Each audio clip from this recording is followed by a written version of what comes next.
Here I have Nubia Red Magic 7, and today I'm going to show you how to change slow motion speed in camera on this device.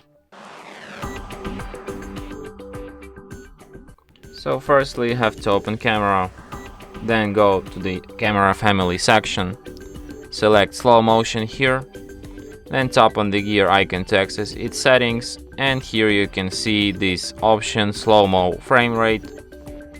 So like it works the way that like the higher FPS, the slower your slow motion be. So like at 120 FPS it will be like not that slow, but in 960 FPS it will be like extremely slow. So yeah, that's how you can do this. And that's it. Thanks for watching. If you find this tutorial useful, don't forget to hit that like button and subscribe to our channel.